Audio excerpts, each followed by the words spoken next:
Subscribe कीजिए defence squad channel को और बेल आइकन को दबाइए लेटेस्ट डिफेंस वीडियोस सबसे पहले देखने के लिए।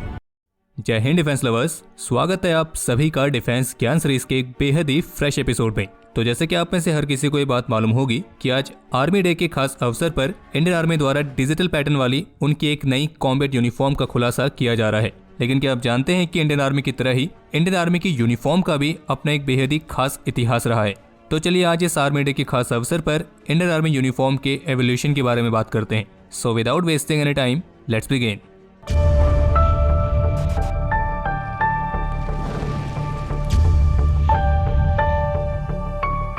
वीडियो में आगे बढ़ने से पहले आपको सूचित करना चाहेंगे कि इस एपिसोड में हम आपको जो भी जानकारी देंगे उसके रिगार्डिंग एक आर्टिकल हमारी ऑफिशियल वेबसाइट defenseexp.com पर ऑलरेडी पब्लिश किया गया है। तो आप में से जो भी इस इन्फॉर्मेशन को इंग्लिश में चाहते हैं तो वे हमारी ऑफिशियल वेबसाइट पर जाकर इसके रिगार्डिंग आर्टिकल को कंसिडर कर सकते हैं। तो चलिए अब आते हैं वीडियो के मेन टॉपिक पर और शुरू करते हैं और बात करते हैं तब की जब ईस्ट इंडिया कंपनी भारत में आई और फिर जिसके बाद उसने बंगाल में जब अपने पैर जमा लिए तो फिर उसके बाद उसने अपनी सेना में वहीं के स्थानीय लोगों की भर्ती करना शुरू किया। और उस समय भर्ती हुए सैनिकों के लिए उसी यूनिफॉर्म को चुना गया जिस यूनिफॉर्म को ब्रिटिश क्राउन को सर्व करने वाले सैनिक भी पहनते थे, यानी कि एक लाल कलर का कोट या फिर लाल कलर का ट्यूनिक जो कि एक तरह की लूज फिटिंग शर्ट होती है। तो यही उस समय की स्टैंडर्ड यूनिफॉर्म बनी थी। और जबकि शुरुआती दिनों में तो भारत की जो ट्रेडिशनल ड्रेसेस होती थी तो उनको भी इस यूनिफॉर्म का हिस्सा बनाया गया था। हालांकि फिर 1857 तक जो ये यूनिफॉर्म थी वो अन्य ब्रिटिश एम्पायर सोल्जर्स की तरह ही हो गई थी। और इस तरीके से जो एक वाइब्रेंट रेड कलर था वो ब्रिटिश इंडियन ट्रूप्स की एक अलग ही पहचान बन गया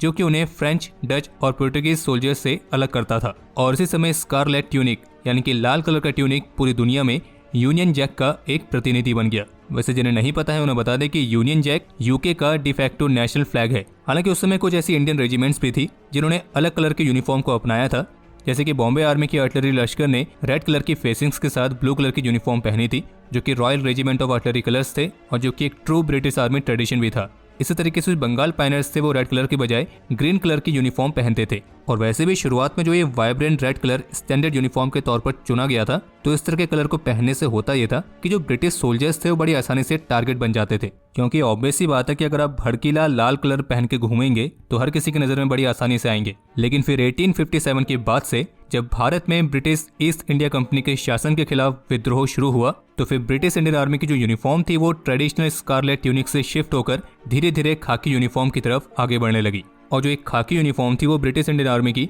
ट्रेडिशनल रेड कलर वाली यूनिफॉर्म से कहीं ज्यादा बेहतर चॉइस थी, क्योंकि एक तो खाकी यूनिफॉर्म जो हीट थी उसको कम एब्जॉर्व करती थी जिस वजह से उसे पहनना ज्यादा आरामदायक था। और दूसरा कारण यह था कि खाकी कलर इंडियन सब कॉन्टिनेंट के डस्टी टेरेन में कैमोफ्लाज होने में भी मदद करता था। और इन्हीं सब खूबियों को देखते हुए 1890s तक खाकी यूनिफॉर्म सभी ब्रिटिश ट्रूप्स, जिनमें ब्रिटिश इंडियन ट्रूप्स भी इंक्लूड थे, तो उन सभी के लिए एक ये स्टैंडर्ड यूनिफॉर्म बन गई। और जबकि फर्स्ट और सेकंड वर्ल्ड वॉर तक भी ये खाकी यूनिफॉर्म ही एक स्टैंडर्ड यूनिफॉर्म के तौर पर बनी हुई थी। और जो इंडियन ट्रूप्स ट्रॉपिकल रीजन्स पर तैनात थे तो वे खाकी कलर के शॉर्ट्स भी पहनते थे। और फिर जब 1947 में भारत ने आज़ादी हासिल की तो फिर आज़ादी के बाद इंडियन आर्मी द्वारा अपनाई गई लेजेंडरी ऑलिव ग्रीन यूनिफॉर्म। और इस यूनिफॉर्म को इसलिए भी अपनाया गया था क्योंकि ये इंडियन ट्रूप्स को पाकिस्तानी ट्रूप्स से अलग करती थी, क्योंकि पाकिस्तानी आर्मी ने खाकी यूनिफॉर्म को ही अपनी स्टैंडर्ड यूनिफॉर्म के तौर पर बनाए रखा और जिसे अब आज के समय में भी पाकिस्तान की मॉडर्न सेरेमोनियल यूनिफॉर्म में देख सकते हैं। और बाकी इंडियन आर्मी जिसने इस ऑलिव ग्रीन कलर की यूनिफॉर्म को अपनाया तो ये यूनिफॉर्म इंडियन आर्मी के साथ इस तरीके से जुड़ी कि ये केवल एक यूनिफॉर्म नहीं बल्कि अब एक इमोशन है।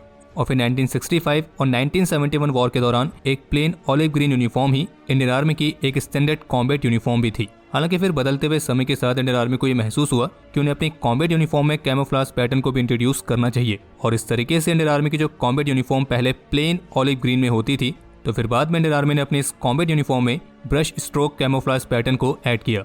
लेकिन जो लेजेंडरी ऑलिव ग्रीन यूनिफॉर्म थी तो उसे एक जनरल ड्यूटी यूनिफॉर्म की तरह ही रखा गया, जिसे आप आज भी देख सकते हैं। और आपको बता दें कि 1980s की ही शुरुआत में इंडियन आर्मी ने अपनी इस कॉम्बैट यूनिफॉर्म में इस ब्रश स्ट्रोक कैमोफ्लाज पैटर्न को ऐड किया गया था और इंडियन आर्मी की यूनिफॉर्म का पहला कैमोफ्लाज पैटर्न भी था। और इस कैमोफ्लाज पैटर्न की खास बात यह थी कि ये हमारे सोल्जर्स को उनके आसपास की सराउंडिंग्स में आसानी से घुल मिल जाने में मदद करता था ताकि एक डिस्टेंस से विजुअल डिटेक्शन को अवॉइड किया जा सके। और आप स्क्रीन पर देख सकते हैं कि भारत के missile man of India doctor APJ Abdul Kalam और उनके साथ खड़े भारत के सभी साइंटिस्ट ने इसी सेम कैमोफ्लाज पैटर्न वाली यूनिफॉर्म को पहना है। और ये पिक्चर तब की है जब पोखरण 2 न्यूक्लियर टेस्ट कंडक्ट किया गया था।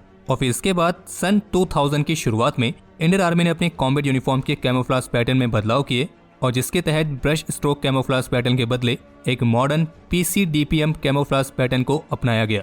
और DPM का मतलब हुआ डिस्ट्रीब्यूटेड पैटर्न मटेरियल, और जबकि PC का मतलब हुआ पीस कीपिंग फोर्सेस। और ये वो समय था जब दुनिया भर की मॉडर्न मिलिट्रीज अपने कैमोफ्लेज पैटर्न के साथ नए नए इनोवेशन कर रही थी। और वैसे आपको बता दें कि इंडियन आर्मी का ये PCDPM camouflage pattern French Woodland DPM से काफी ज्यादा इंस्पायर है। और ये एक ऐसा पैटर्न है जो कि भारत के लगभग हर तरह की कंडीशंस के लिए परफेक्ट बैठता है, फिर चाहे नॉर्थ ईस्ट के घने जंगल हो या LOC की घनी वनस्पति। हालांकि ये पैटर्न राजस्थान जैसे इलाकों के लिए ज्यादा सूटेबल नहीं है, क्योंकि वहाँ पे डेजर्ट कैमोफ्लेज पैटर्न से ज्यादा इफेक्टिव साबित होते हैं। और फिर सन 2000 से लेकर अभी तक इंडियन आर्मी के कॉम्बैट यूनिफॉर्म में यही PCDPM कैमोफ्लेज पैटर्न को ही एक स्टैंडर्ड पैटर्न के तौर पर इस्तेमाल किया जा रहा था। हालांकि इंडियन आर्मी की कुछ ऐसी ब्रांचेस भी हैं जो अलग अलग यूनिफॉर्म पहनती हैं, जैसे कि आर्मर्ड कोर के साथ जो हमारे NAG कमांडोज हैं, जो कि ब्लैक कैट्स के नाम से ज्यादा मशहूर हैं, तो वो तो आपको पता ही होगा कि स्टैंडर्ड ब्लैक कलर की यूनिफॉर्म पहनते हैं। इसी तरीके से कुछ और ऐसी ब्रांचेस भी हैं जो कि अलग अलग यूनिफॉर्म में आपको दिखेंगी। और बाकी अब आज जो इंडियन आर्मी की नई कॉम्बैट यूनिफॉर्म का खुलासा किया गया है, तो अब इसमें एक नए डिजिटल पैटर्न को अपनाया गया है। और इस नए पैटर्न वाली यूनिफॉर्म के साथ बस एक ये प्रयास किया गया है कि एक ऐसा यूनिवर्सल कैमोफ्लेज क्रिएट किया जाए जो कि लगभग भारत के हर एक इलाके के लिए सुटेबल हो। और बाकी इंडियन आर्मी की इस नई वाली कॉम्बैट यूनिफॉर्म को लेकर आपके विचार हैं, उसे कमेंट सेक्शन में शेयर करना ना भूलें। और इसके साथ हम इस वीडियो को भी एंड करना चाहेंगे। उम्मीद है इससे आपको काफी कुछ नया जानने को मिला होगा। और इसलिए अगर वीडियो पसंद आई हो तो वीडियो को लाइक कर दें, शेयर कर दें। कोई भी सुझाव हो, सवाल हो, कमेंट सेक्शन ओपन है। और अगर आपने चैनल को सब्सक्राइब नहीं किया है तो सब्सक्राइब करना ना भूलें। और तब तक के लिए जय हिंद, वंदे मातरम।